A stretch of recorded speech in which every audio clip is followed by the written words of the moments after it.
on my new. Okay, now y'all can see it.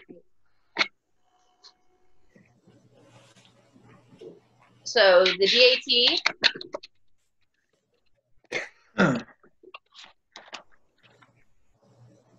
detects in vivo. So what does that mean?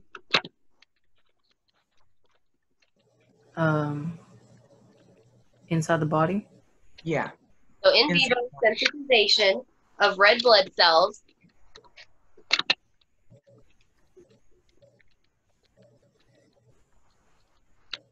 with IG, do you know which one? IG, G or M? Is it G? G, yep. With IgG or complement components.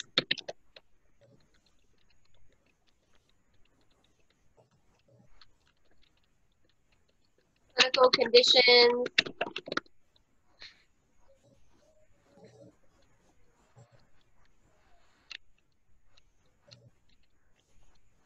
That have a positive DAT include, let me,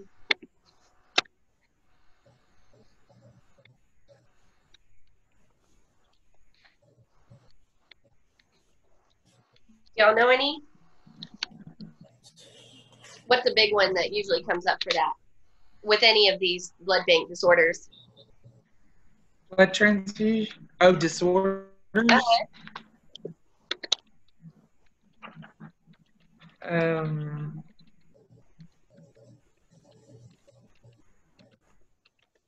So you got your HBN, which is your hemolytic disease of the newborn.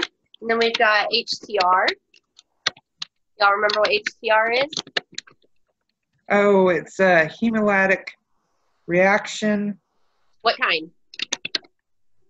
Transfusion or transfer? Yep, transfusion reaction. Autoimmune. Yep. Anemia. Autoimmune hemolytic anemia. Perfect.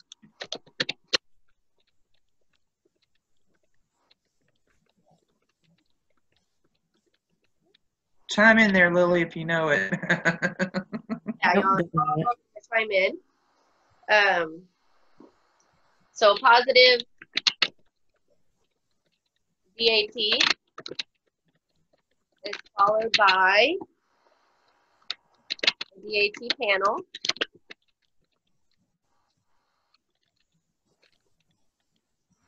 Using, you think they're going to use polyspecific or monospecific? Monospecific? Monospecific. Which one's better? Which one's one of choice? Mono. Monospecific. Yep. So they're going to use monospecific and which immunoglobulin are we looking at? G. Yep, IgG or complement components, which consist of your anti-C3d. Oh. Do we need to be writing this down, or can we? I have it recording, so hopefully I'll be able to send it to you later, but you can also write it down if you want right now. Because the way you're typing it out, I didn't know if we could save it and print it, or. I will try to save it and send it to y'all. Okay. If the technology does what it's supposed to, I should be able to do that. But, you know, that doesn't always work out the way you want it to. So you use monospecific anti-IgG and anti-C3d to determine the specific type of protein. To determine specific protein causing, or I guess sensitizing,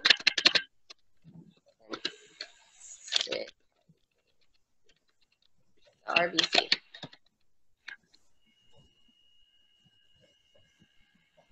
And then what specimen needs to be used for this? Like what tube color?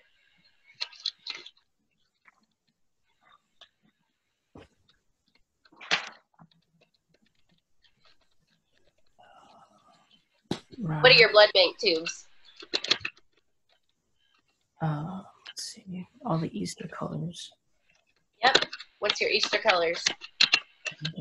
Pink. Was light blue in there? Blue? Mostly like your lavender and pink and stuff. And you need to use this to avoid in vitro complement attachment. So, in vitro, which is what?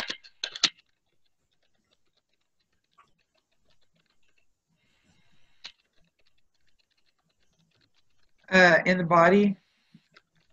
Yep. Or no, in the lab, in vitro. Oh, in vitro. Yep. That can happen with refrigerated clotted samples. And then what is the major time frame again for any type in screens?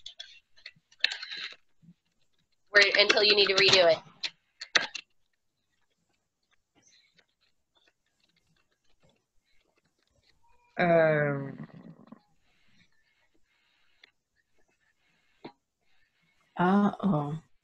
Shit.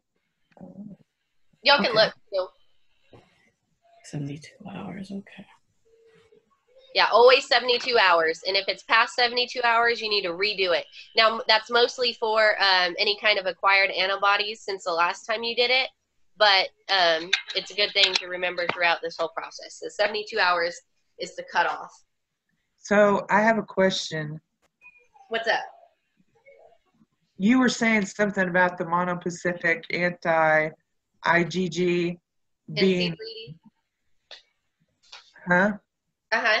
Continue. Sorry, I didn't mean to cut you off. Being more efficient than the poly. Why is that when poly means more?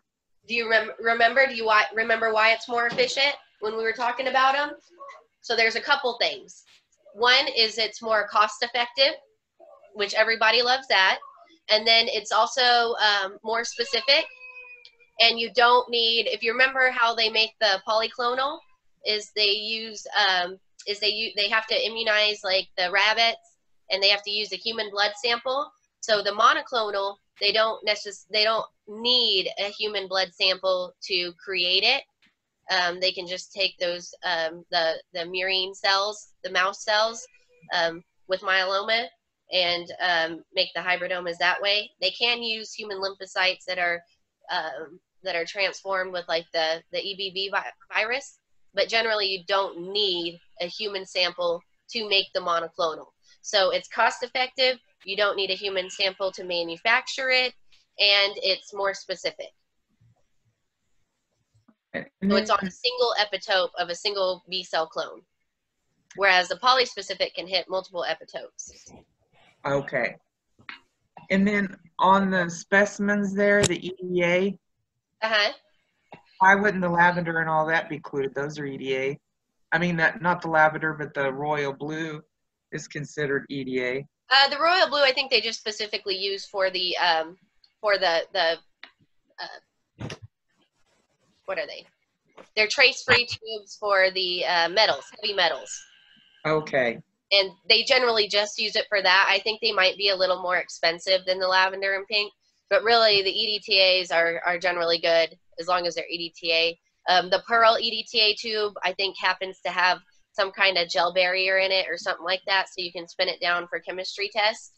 So it's generally going to be like a lavender or a pink. But the main part is to use a fresh one and not one that's been refrigerated.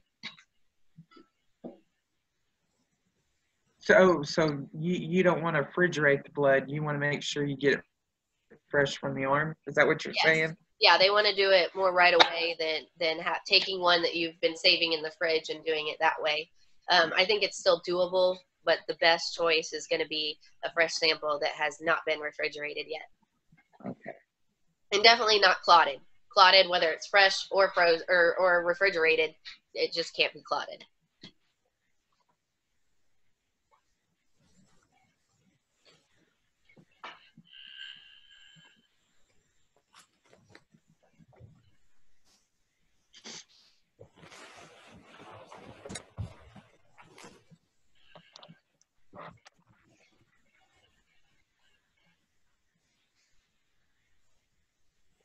Let me find.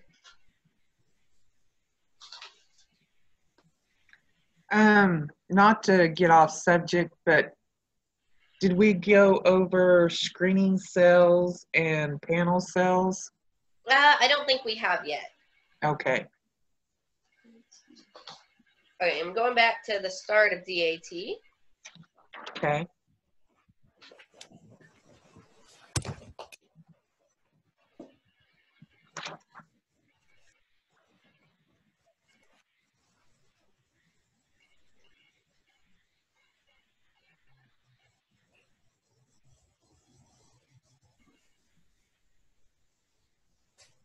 So okay, I see where you're getting at, because they have to be 37 degrees would be at room temperature. So you would have to use warm. Well, 37 is your body temp, and right. 22 is what, refrigerated? It's refrigerated. Or room temp. You need it at room temp. But the problem with refrigeration is that it could activate that complement, is what it was saying. And it doesn't want the complement activated, so you know that your agglutination is from antibody and antigen reactions.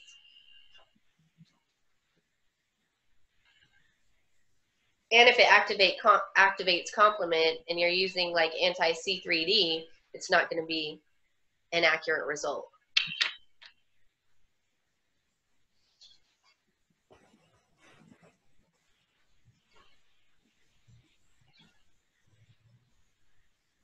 Okay, so the DAT, let me see if it's simpler in the purple and yellow book,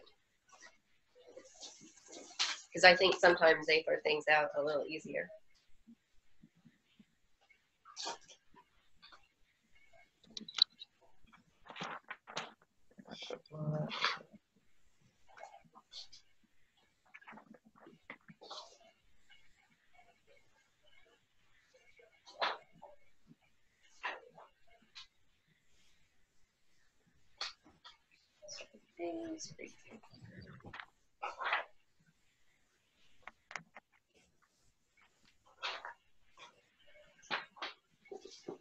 Not too far.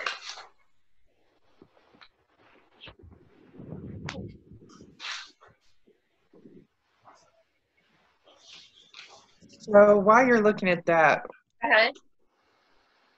what was AHG again? Anti-human globulin. And so do you remember which category that usually falls under? Your AHD, whether it's monoclonal or polyclonal? Wouldn't it be 102918? Hey. Go on, sweet boy, I know. No.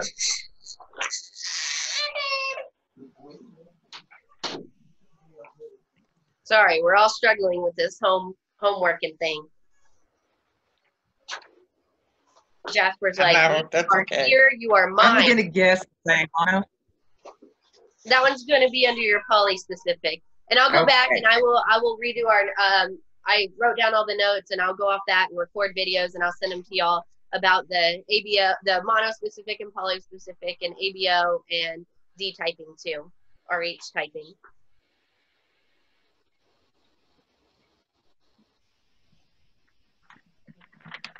Okay, I'm almost there.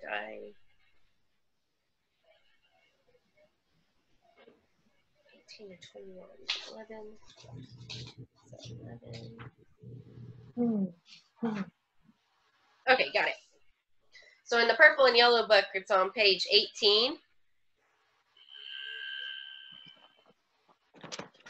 All right, let me get my purple and yellow book here. Oh, I got it. Page 18, you said? Yes. All right. And let me start it off with antiglobulin, so we're not confused there. So antiglobulin.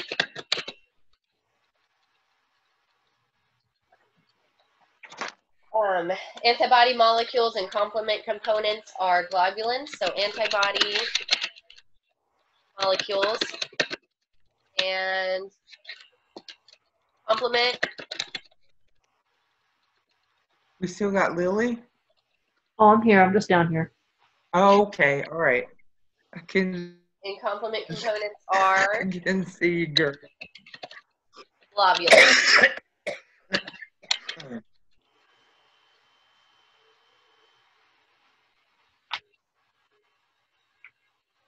So injecting an animal with human globulin stimulates the animal to produce antibody to the foreign protein, like AHG in your polyclonals. Serological tests employ a variety of AHG reagents reactive with various human globulins, antibody to C3D component of human complement, and then your polyspecific reagents that contain both anti-IgG and anti-C3D activity. So your AHG reacts with human globulin molecules, either bound to red blood cells or free in serum. So washed red blood cells coated with human globulin are agglutinated by AHG. So washed red blood cells, RBCs, are coated with human globulin. Human globulin are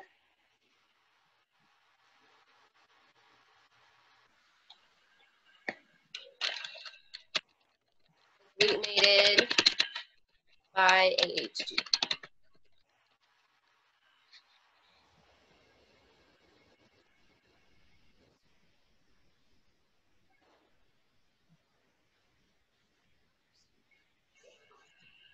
So that's what we're talking about with the AHG and the antiglobulin.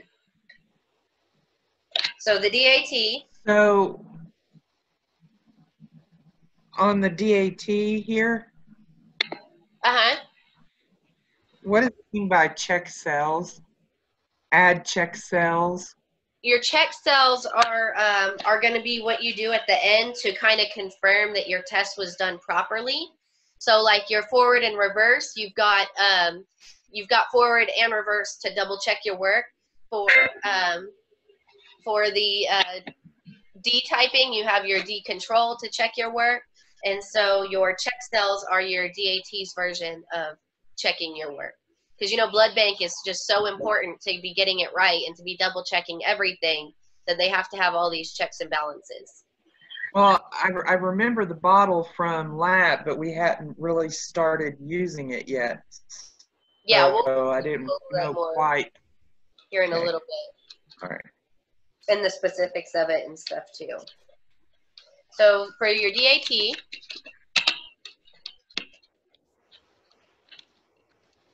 Direct Antiglobulin test, you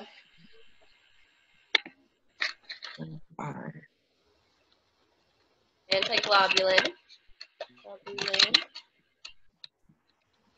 added to 3 to 4 times washed cells. And so, you know, it's going to be a little more time consuming when you get to this lab because you got to wash them and spin them and wash them and spin them. Right. And I think when you do the gel method, you don't have to wash them, but, you know, you don't always have that option available. So if the cells are coated in vivo, so if they're coated where? In the lab or in the body? In the body. Yeah, so if they're coated in vivo is in the lab. In vitro is in the lab. Vitro, lab, vivo. So in vivo is the body. Mm-hmm. Yeah, and so what are we talking about? So in vivo would be the body. Yeah. Think about like Viva Life. And then vitro, VITRO, is the lab. Correct. Okay. So if cells are coated in vivo in the body, antiglobulin will react with the, which kind of antibodies are we talking about? IgG or IgM, nope, what's the other one that we're talking about with the DAT? CC. Yep, what is that? What is that part of? God, you'd have to ask me. I don't know. It's actually and or.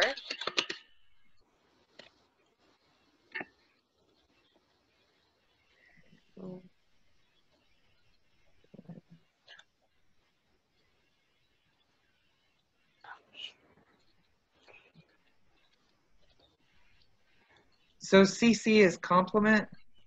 That C3D is complement. Okay. So if cells are coated in vivo in the body, antiglobulin will react with the IgG and or the complement.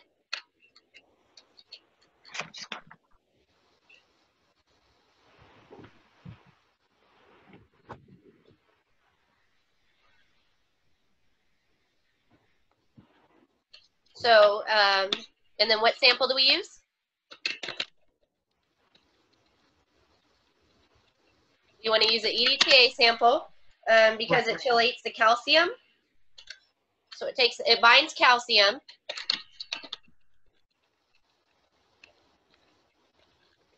Which means no complement activation. So what happens if complement gets activated during this test? Could it be the lysis of red blood cells or something? What does it cause to the DAT? Oh, False test. What? False Yeah, what test. kind? Positive or negative? False positive. Yep, false positive DAT. If you're not using like an EDTA that binds calcium to stop that complement activation.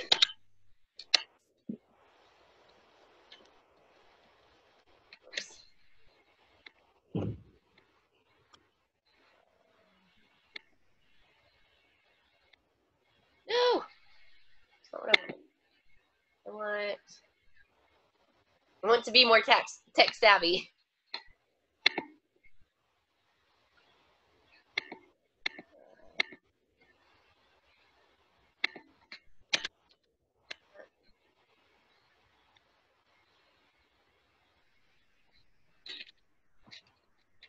Who knows how to start my bullet points again? Let me Can you go and get your? There we go. Little, I got it. What? Yeah. Never mind. I was trying to help you. I'm struggling here, but I got this. We'll get there. This is why I like whiteboards and whiteboard markers, but I think this is the best way on here. So, and then we're going to check cells. So all negative or positive? All right. Negative. So all negative antiglobulin tests.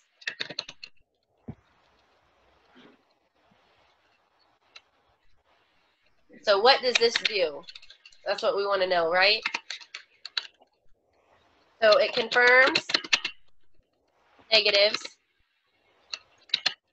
with your IgG coded, or what's the other one we're talking about? Complement. Yep, complement coded check cells.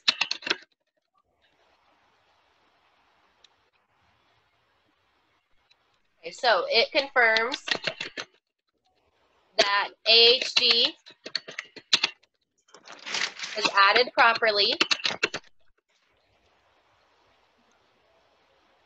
and not neutralized due to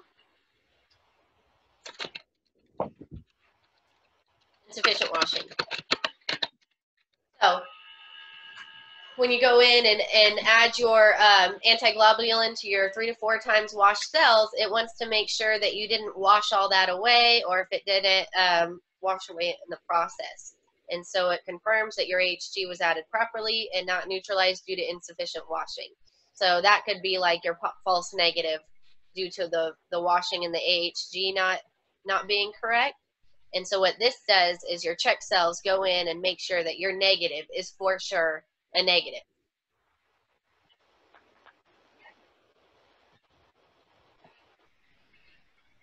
So because your DAT, oopsie, this needs to be all capitalized.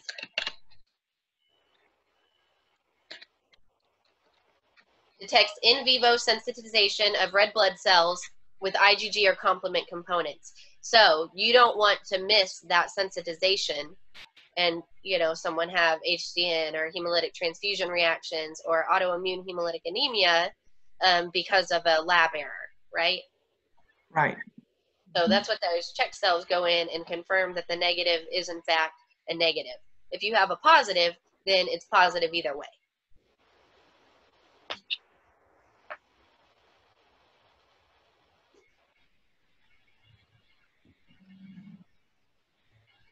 Now, our conditions. Have y'all been asked about which, because we're talking about IgG or complement or complement coding these cells. Have y'all been asked about which diseases involve which one coding them? So, for example, like hemolytic disease of the newborn is going to be your, oh, I think that one has to be IgG because it crosses the placenta, but I'd have to double check it to make sure. Like your autoimmune hemolytic anemia is going to be IgG and or complement. IgG and or complement. Hemolytic transfusion reactions are going to be IgG.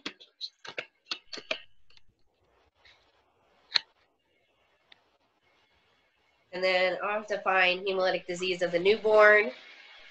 You've got cold hemagglutinin disease.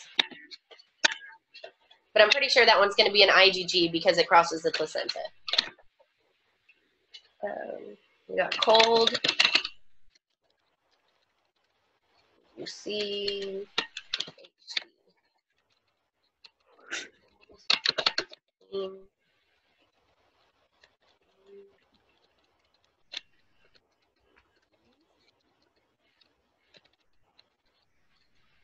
Which is going to be complement. So complement coding those cells. Is that familiar at all? Have y'all been asked about that? And then your other complement is going to be your PCH, your peroximal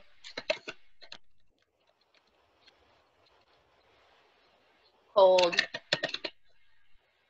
peroximal cold.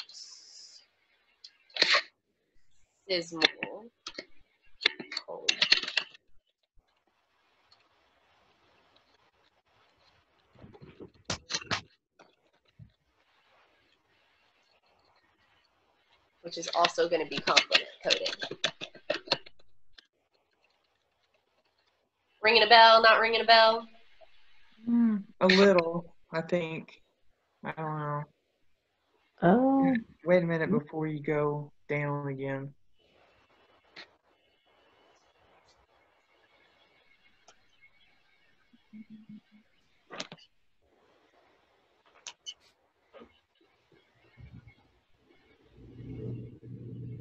Oh, here. Yeah, hemolytic disease of the newborn is definitely IgG. I thought so, I just didn't want to put it on there in case I was wrong.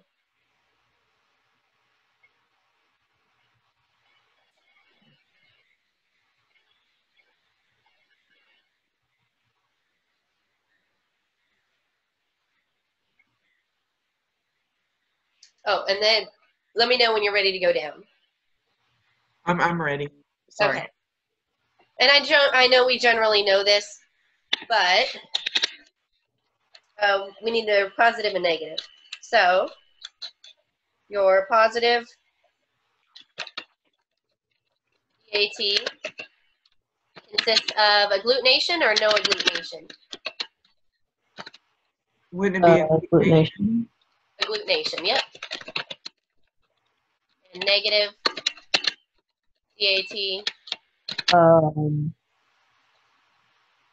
No agglutination? No agglutination, yep. Is y'all screen blinking? Blinking? No. Blinking like rapidly. I kind of see the no. light on yours. I can see the backdrop blinking. That's weird. Great.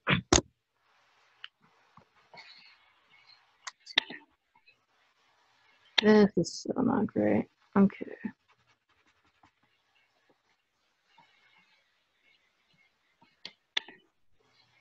All right, I'm gonna leave the meeting and come back in. Okay. And where'd I go? Where'd I go? Where'd I go? Here we go.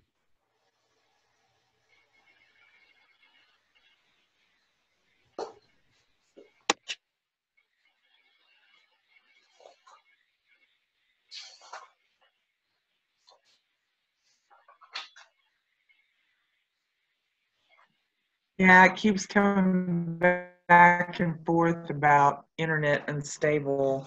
Yeah, I think Getting the mine's same pushing it a thing. bit too. But if we get separated, you know, we can start a new one. We can sort it out, you know, via text or something. Okay. Call.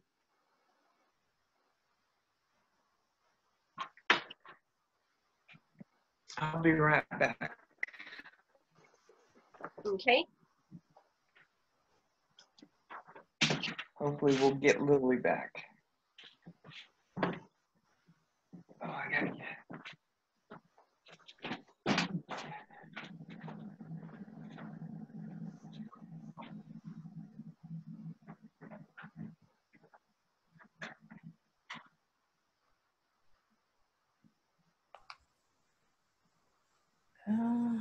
Okay, still blinking.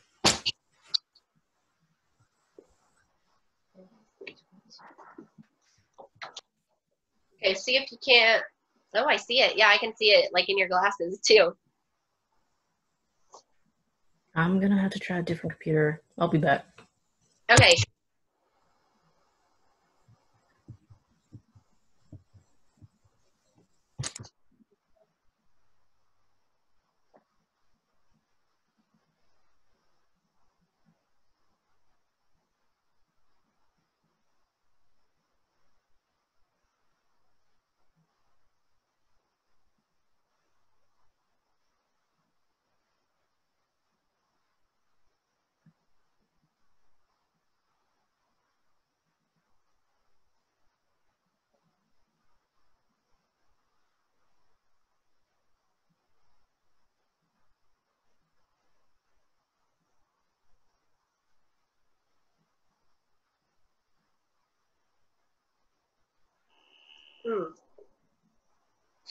And when Lily gets back, I'll re-go over this, but I want to include you. So we've got hemolytic disease of the newborn. It's IgG, and in vivo sensitization. So what is being sensitized?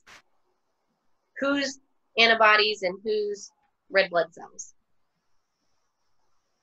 Maternal or fetal?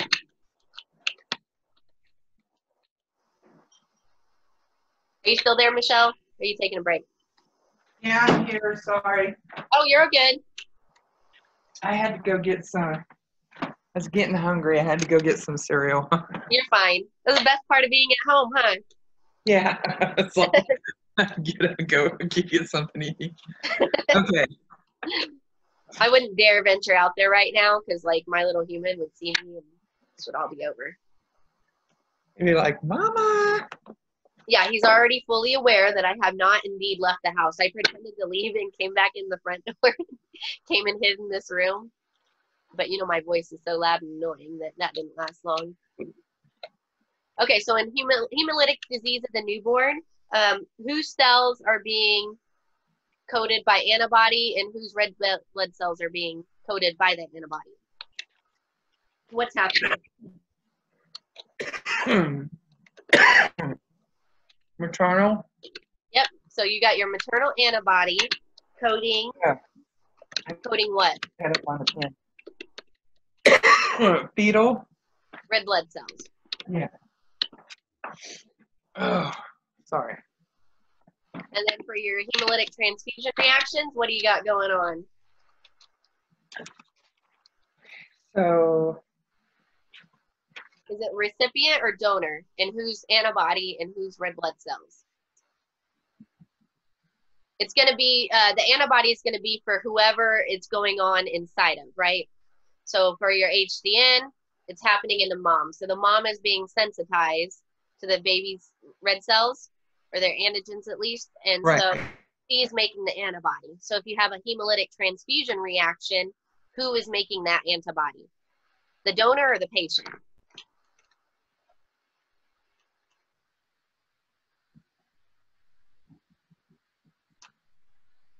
Just think about it. Who's making the antibody if it's a hemolytic transfusion? So who's making the antibody? Yeah, who's making the antibody? The donor or the recipient? The donor. The donor's making the antibody? Wouldn't it be the blood that you're giving them that's helping them to get better? It's causing the antibody, but who's actually making the antibody? Oh, once it gets in the body, you. Yes. So it's always going to be your recipient, your patient or recipient antibody, because you have to be the one making it, right? The mom's the one making it in a hemolytic transfusion reaction.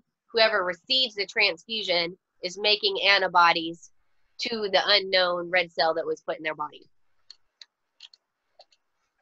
Coding donor red blood cells.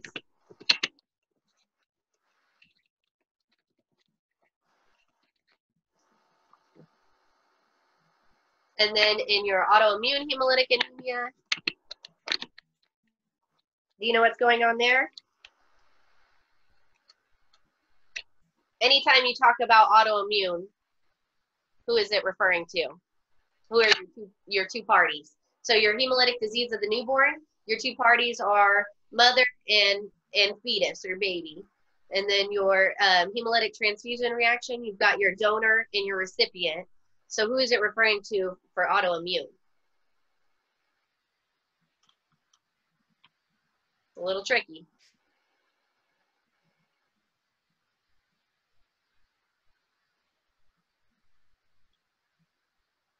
Autoimmune would be the system, your body system. Yeah, your own self.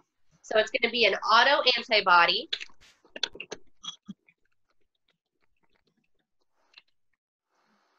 Coding your individual red blood cells.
We're still missing Lily, aren't we?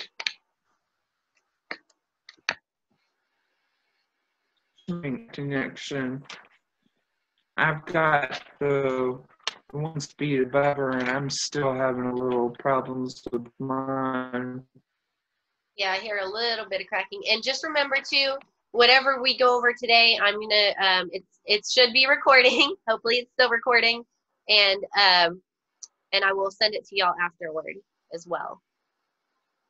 So I think what I'm gonna do, it said a little note earlier that they're stopping that 40-minute limit, but what I think I'm gonna do is take a break. We're gonna go over IAT next, the indirect, and then we will take a break, and then I'll start a new one and record it again, or at least stop the recording and save it, and then start a new one. And I think I have to end the meeting to save the recording. So I think we'll do that here in a little bit after the IAT.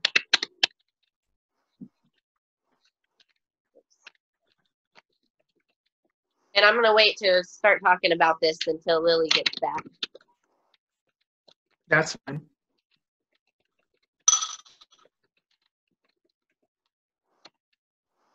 Oh, I think we got Lily. I see her coming in. Can you hear us? Oh, there he is. There we go. Good, can you hear me? Yep. Cool, I can hear you too. Okay, so we went over a little bit here. A couple things that we hadn't covered earlier is our clinical conditions and what's actually happening with those clinical conditions. We talked about hemolytic disease of the newborn being IgG because that's what crosses the placenta. But what's actually going on? So whose antibody is coding whose red blood cells? The mom's antibodies are coding the baby's red blood cells. Yes. So the antibody being formed has to be formed in whoever's having the reaction or the problem or the sensitization going on. So in that case, mom's being sensitized, so she's making antibodies to the fetal red blood cells. And then so for your hemolytic transfusion reaction, who's going to be involved there? Who's making the antibody and whose red blood cells are being coded? Let's see, the donor is making, I mean, not the donor, the patient's making antibodies to. Yes, like, so you've got patient or recipient antibody coding whose red blood cells? Sorry, what was that? You've got your patient or recipient antibody coding whose red blood cells? The donor's blood cells. The donor's red blood cells. Now for our autoimmune hemolytic anemia, we've got IgG and or complement, and who's coding whose red blood cells at that point for autoimmune hemolytic anemia? Oh, they're coding their own antibodies. Yep. So you've got your autoantibody, so your self-antibody coding the individual's red blood cells, the same individual's red cells. Sound good? Yeah. Cool. Okay, so in our San Michelle, I'm going to go over IAT, and then I think I will stop this recording and save it, and then I'll start a new meeting for what we continue with next. But we'll take a little break at that point, so these recordings aren't like forever long. Sound good? Mm-hmm. Okay, so for our IAT,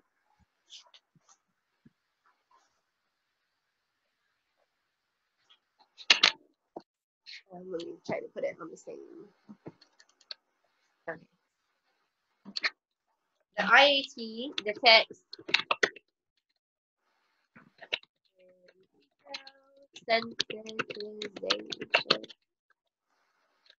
of red blood cells and can be applied to compatibility testing.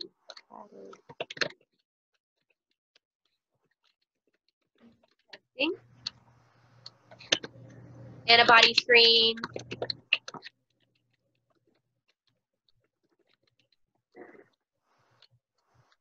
antibody ID. So you can screen to kind of, like when you screen for something, you're checking to like rule out possibilities, but then you want to go in and confirm. So you can say, okay, I think that this is going to be, you know, Kel or something like that. But you need to go in and like actually confirm that after. So that's what the difference between the antibody screens versus the antibody ID is. But you don't want to waste all this time and reagent and supplies going through, you know, this entire list of antibodies when you can at least do the screening process first and rule out some of them. Then you got your antibody ID, RBC phenotyping,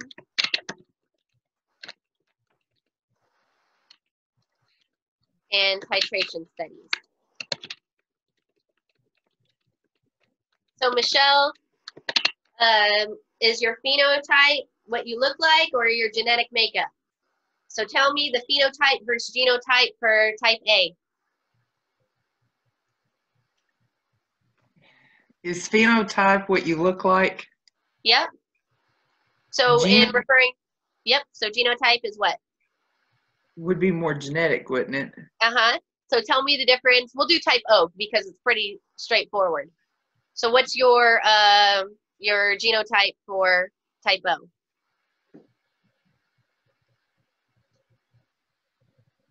My parents? But what do they give you? What is your genotype going to look like?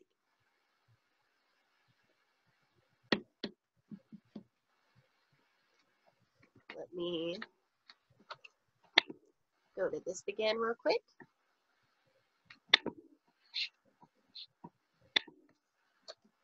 Doesn't.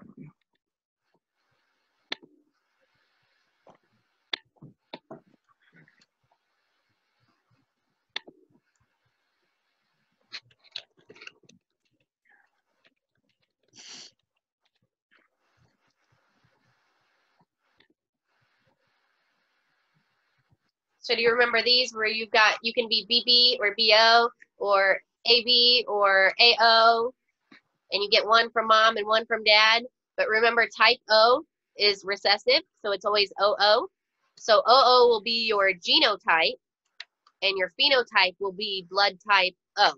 You can have BO, where your genotype is what? BO? BO, but what is your phenotype? O?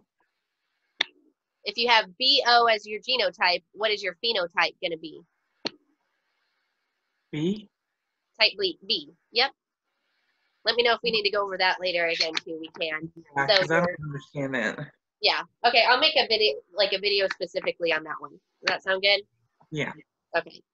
And I'll go back over that again later. And I wonder if I can go straight to.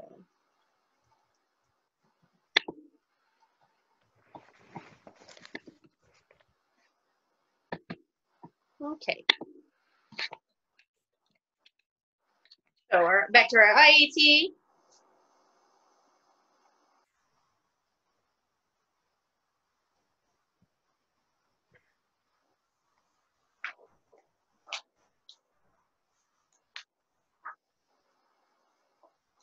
And I'm going to start it in the purple and yellow, and it is on page 14. And then I'll go to the book, get a little more in depth.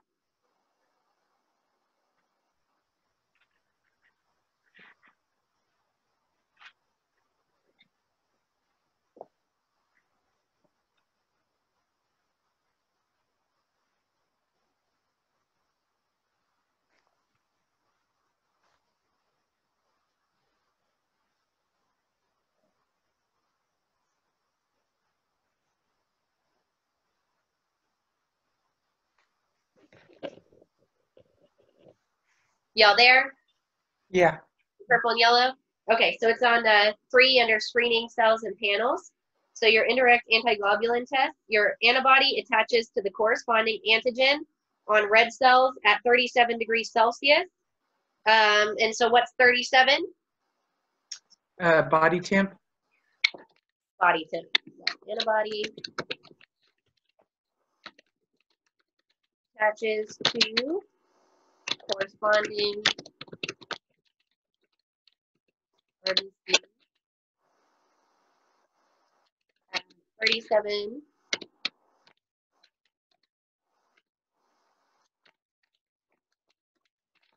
Celsius is, what is it, Lily?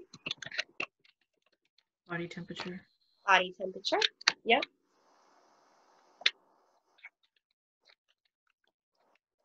And then your excess serum or antibody is removed by saline washes. So excess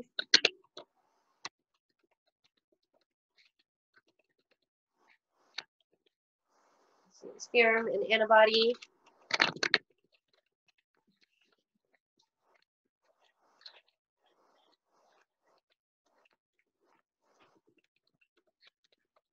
is removed by saline washes.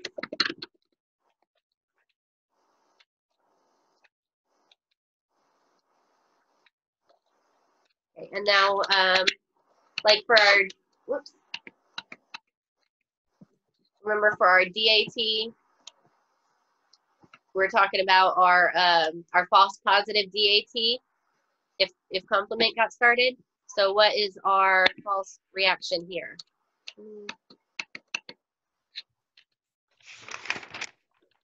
What?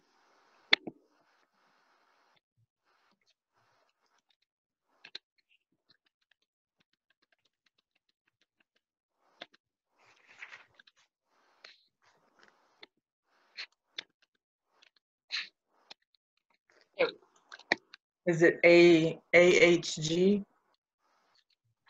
Well, is it going to be a false negative or false positive?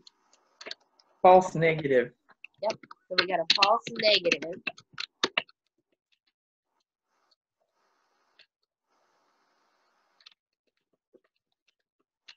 AHG.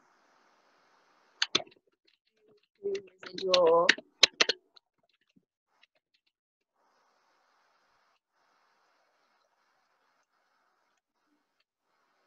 Antibodies. And other globulin.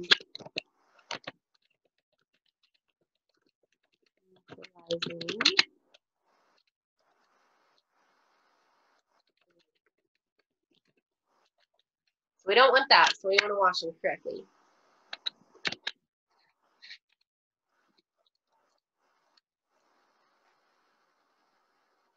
Then your antiglobulin is added and binds to the antibody on the cells. So antiglobulin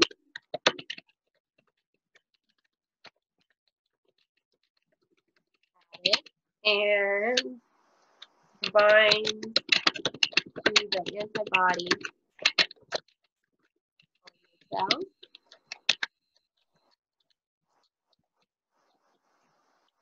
And then your positive IAT is what? Agglutination or no agglutination?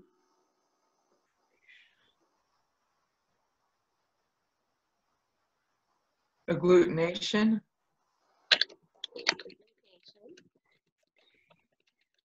Or a decrease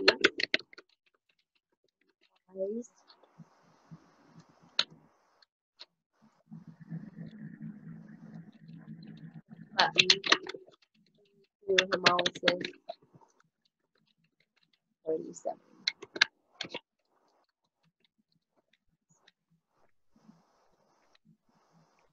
Now we got to have a checks and balances. Your check cells are, what are your check cells made of?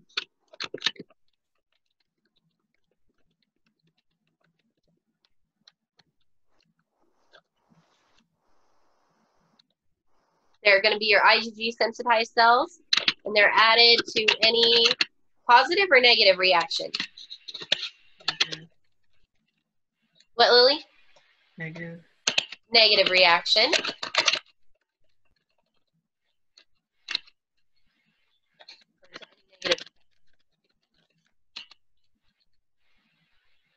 And the result should be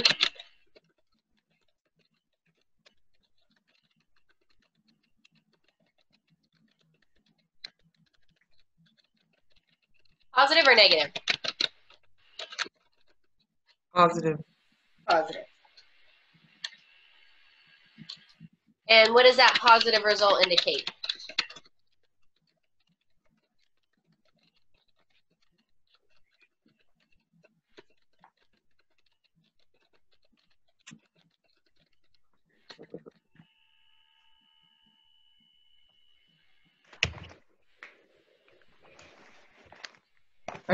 The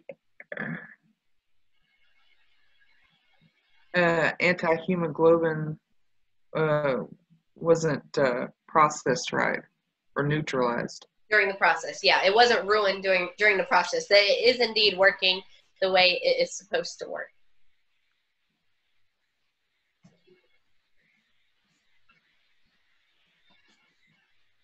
So now back to our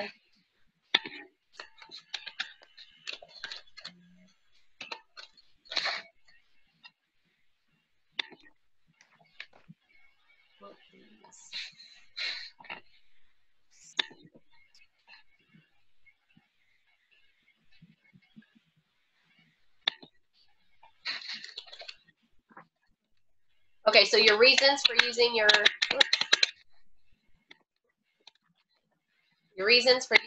IAT. We talked about compatibility testing, antibody screens, antibody ID, and your RBC phenotyping and titration studies.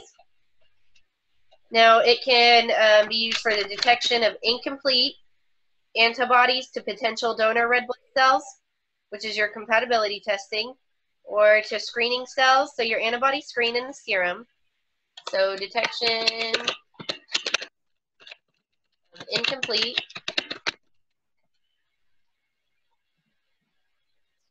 antibodies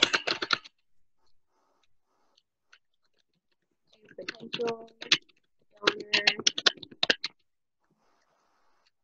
RBCs.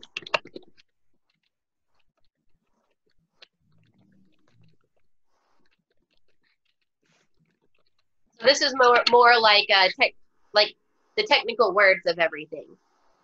So don't get it confused if you were asked it in a different way.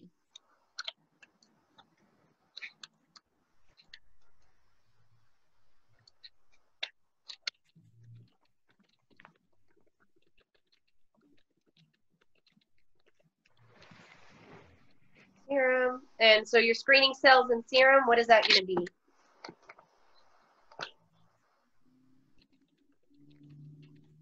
What test is that?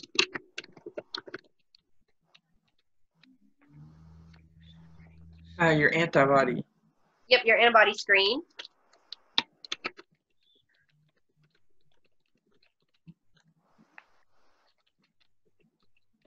And then our RBC phenotype.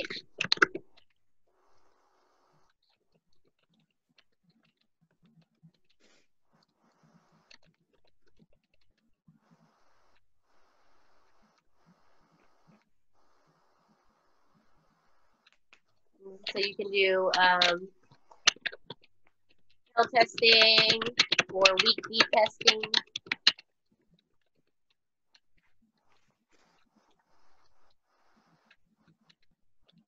And then titers of incomplete antibodies.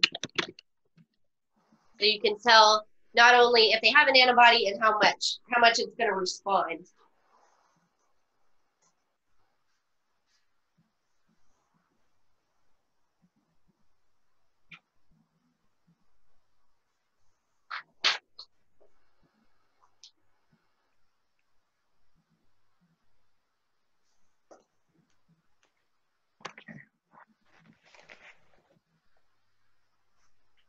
So in this case, you could use it for RH antibody titers.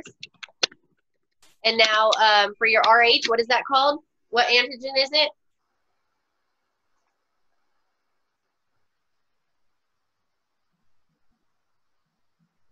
What? What antibody is your RH? Or I mean, sorry, what antigen is your RH referring to? Is it the D antigen? Red. D antigen. Yep. Okay.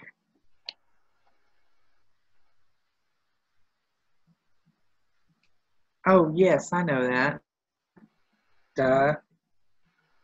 That's on our little sheet for lab. And then so your antibody panel is also going to be your antibody screen, which is antibody reacting with panel cells, so antibody reacting cells.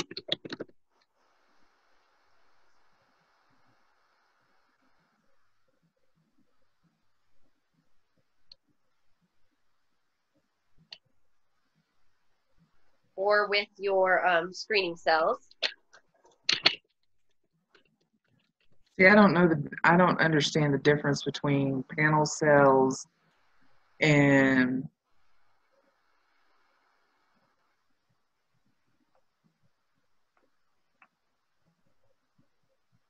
your antibody screening versus like your antibody panel. well, like I don't panel versus confirming ID. I don't understand between screening cells, panel cells. I don't understand the difference between those. I don't know what that is. So your antibody screening is antibody detection, and then your antibody panel is going to be part of your antibody identification.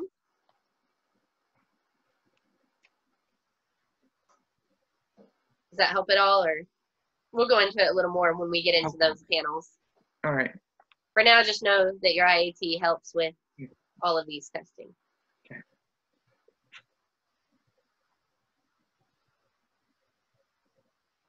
And then your compatibility is going to be your whose antibody.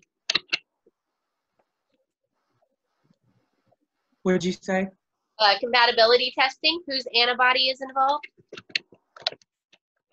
The recipient? Yep.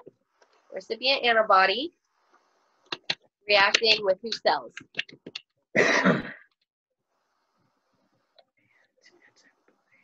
Whose cells are they reacting with?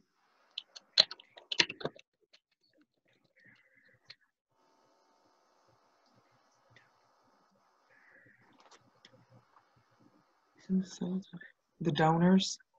Mm-hmm. With the donor cells. So these are just different ways to write pretty much the same thing. And so it's good to know terminology in a broader term than just, compatibility testing or antibody screen or.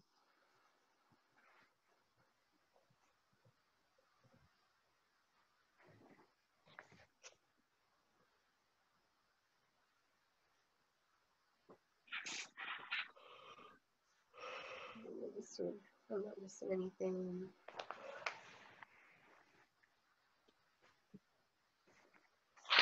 Seven.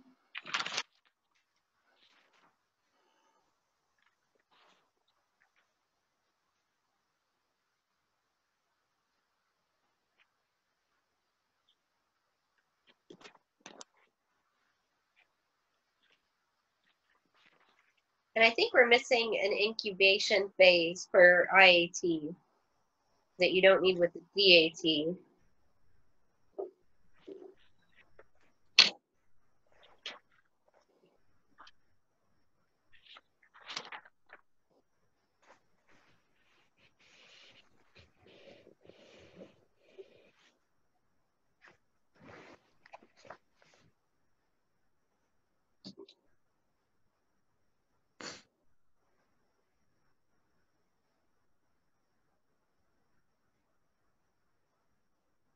So I'm going to see if I can add this little photo in.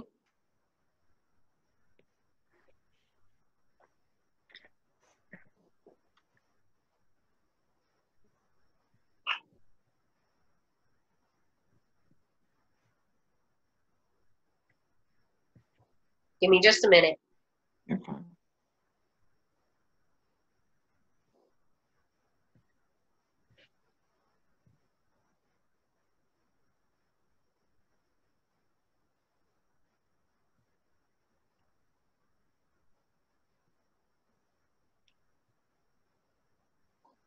So there's a couple of these I wanted to pull up. So let me see if I can't.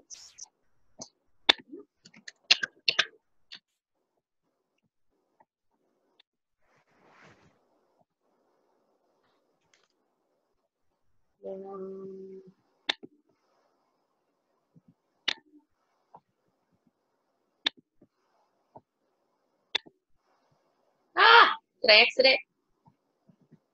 What? I accidentally exited my screen that I meant to share. Okay. Share screen.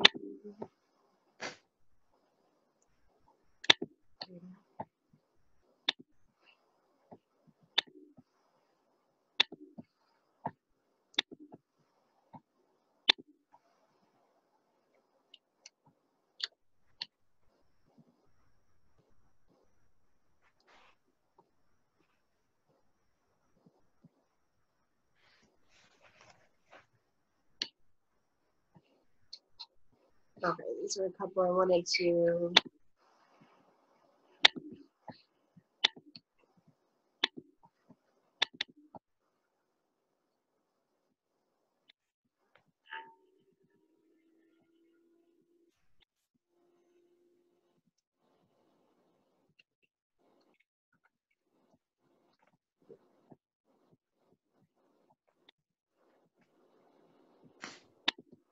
Sorry, give me just a moment.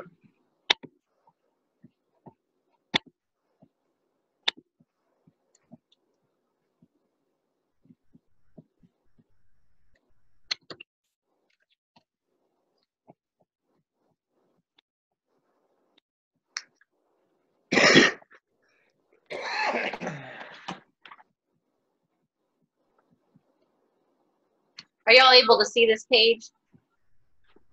Yeah, I think the top part's a little cut off. Okay, I'm going to save it onto share.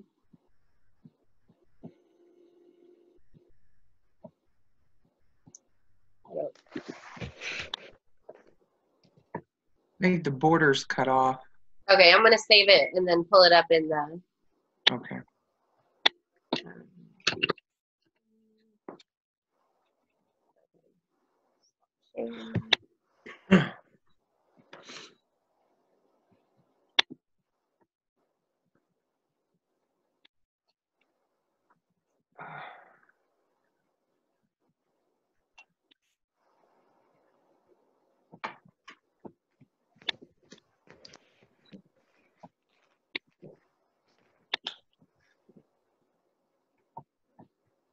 Okay, now let me share this.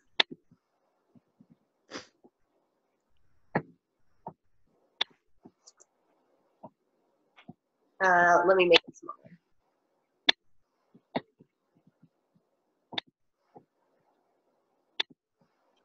Oh, no, that's not what I wanted. Oh my gosh. I don't know how great I am with technology.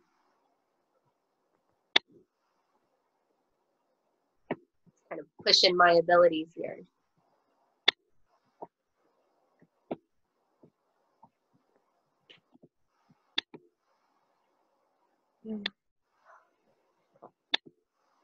Okay.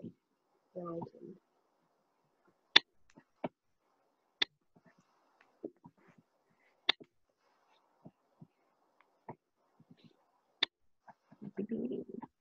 Okay, can y'all see it now? Yes. Okay, so the tasks and purposes of the indirect antiglobulin test, you incubate red blood cells with antisera. Your purpose is to allow time for the antibody molecule attachment to the red blood cell antigen. And you don't have to, I don't believe you have an incubation process with your DAT. Your times may vary between 30 and 120 minutes. The majority of clinically significant antibodies can be detected after 30 minutes of incubation. And extended incubation times are usually not necessary. If a LISS or PEG technique is being used, incubation times may be shortened to 10 or 15 minutes. So an enhancement reagent.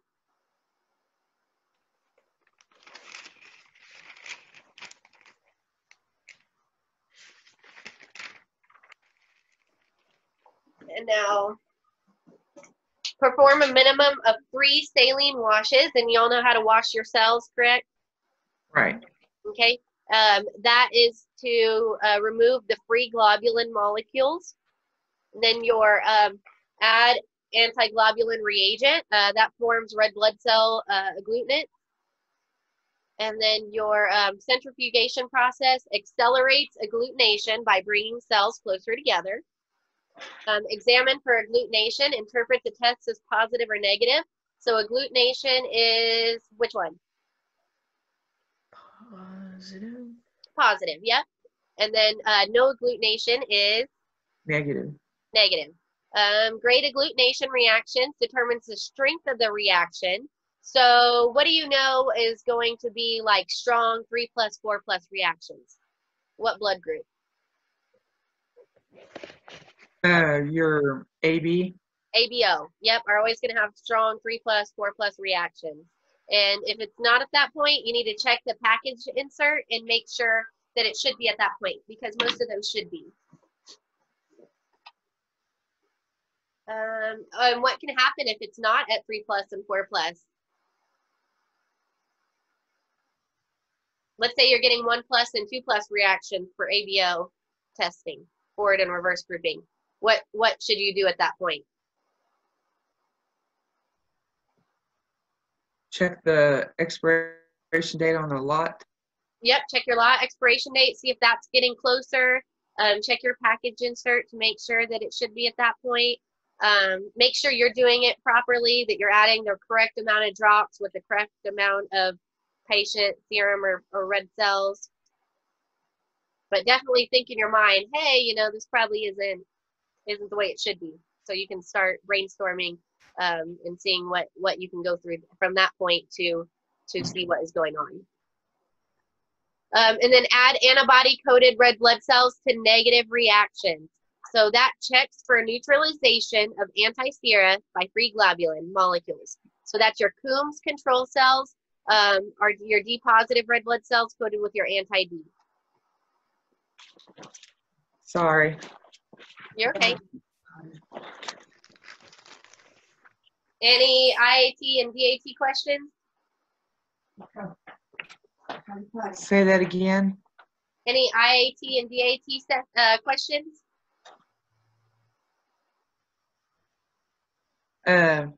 No, give me a minute here, but though. Okay.